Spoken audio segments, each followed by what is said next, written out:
وجوه يومئذ ناظرة إلى ربها ناظرة ووجوه يومئذ باصرة تظن أن يفعل بها فاقرة كلا إذا بلغت التراقي وقيل من راق وظن أنه الفراق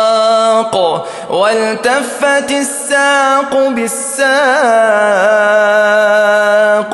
إلى ربك يومئذ المساق فلا صدق ولا صلى ولكن كذب وتولى